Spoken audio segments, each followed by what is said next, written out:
5 seconds. Start.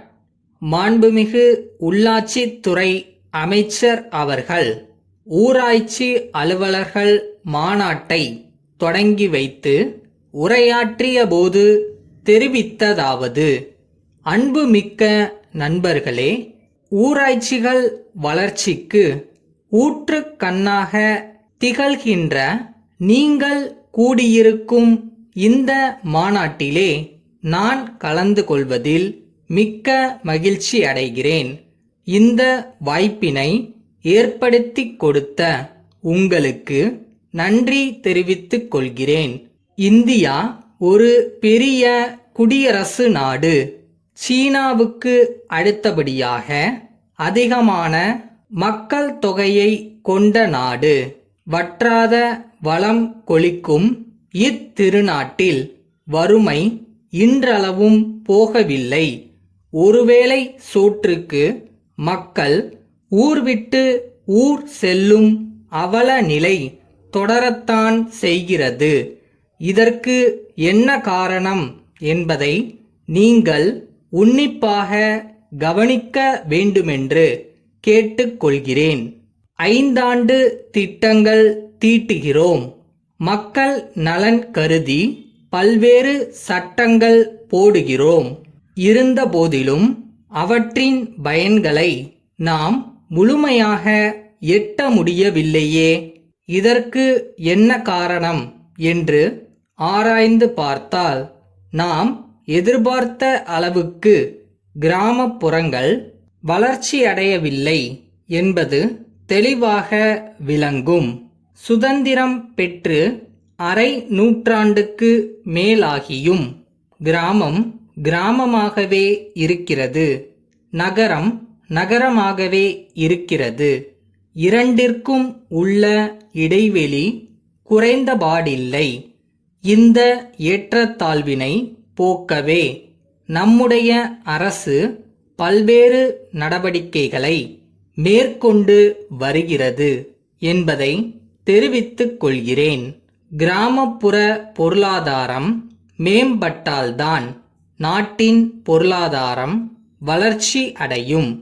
அவர்கள் மகிழ்ச்சியோடு வாழ நகர்ப்புறத்திலே உள்ள வசதிகள் எல்லாம் நாட்டுப்புறத்திற்கும் செல்ல வேண்டும். வயிற்று பிழைப்பிற்காக வாழ்விடத்தை மாற்றும் அவல நிலையை போக்க வேண்டும். இந்த குறிக்கோளை எய்துவதற்கு என்னென்ன நடவடிக்கைகளை மேற்கொள்ள வேண்டுமென்று முதலில் திட்டமிட வேண்டும். ஊராட்சிகள் உருவாக்கப்பட்ட நோக்கமே அதற்காகத்தான் என்பதை தெரிவித்துக் கொள்கிறேன். கிராம மக்கள் கல்வியறிவு பெற வேண்டும் என்பதற்காக கிராமங்கள் தோறும் பள்ளிக்கூடங்களை அமைத்தோம். கட்டாய கல்வி முறையை கொண்டு வந்தோம். பசி வந்திட 10ம் பறந்து போகும் என்பதால் கல்வி கற்கும் குழந்தைகளுக்கு ஒருவேளை உணவளிக்கும் சத்துணவு திட்டத்தை செயல்படுத்துகிறோம். இலவச பாடப்புத்தகங்கள் வழங்குகிறோம். இலவசமாக சீருடைகள் வழங்குகிறோம். நகரங்களுக்கு சென்று உயர்கல்வி பெற கட்டணமற்ற பேருந்து பயணத்திற்கு ஏற்பாடு செய்திருக்கிறோம். எந்த இடத்திற்கு வேண்டுமானாலும் சென்று வர இணைப்பு சாலைகள் மூலம் போக்குவரத்து வசதிக்கு ஏற்பாடு செய்திருக்கிறோம். அவர்களுடைய ஆரோக்கியத்தை பாதுகாப்பதற்காக ஆரம்ப சுகாதார நிலையங்களை அமைத்துள்ளோம். அவர்கள் சிறப்பு சிகிச்சை பெறுவதற்காக வல்லுநர்களை கொண்ட நடமாடும் மருத்துவமனைகள் செயல்படுகின்றன. அதை போன்றே கால்நடை மருத்துவமனைகளும் செயல்படுகின்றன.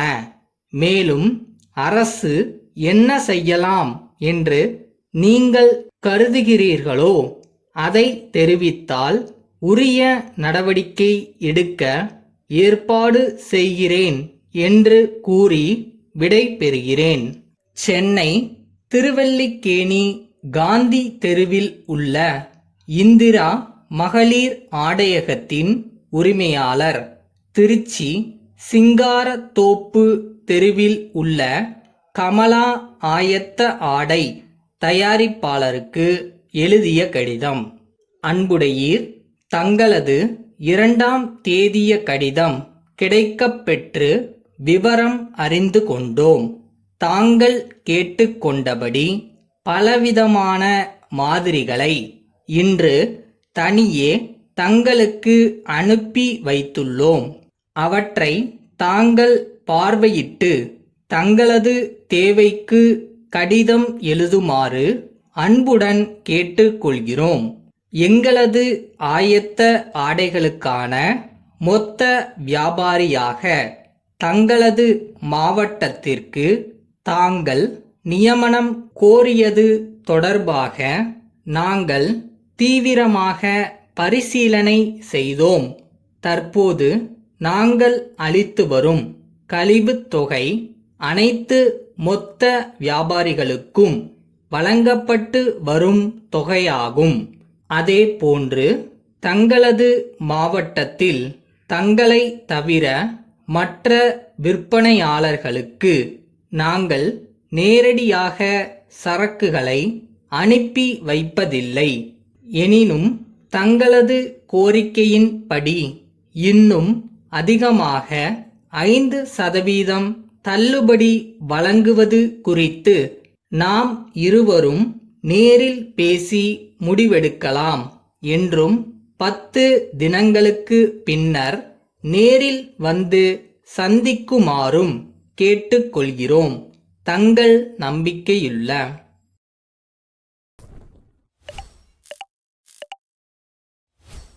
உண்மையாக நேர்மையாக மனசார சின்சியராக எஃபோர்ட் போட்டு லவ் பண்ணி ஒரு விஷயம் பண்ணோன்னா அது நடக்கும். அன்னைக்கு நடக்கலைன்னா வேறு ஒரு ரூபத்தில் வேறு விதமாக கண்டிப்பாக நடக்கும்.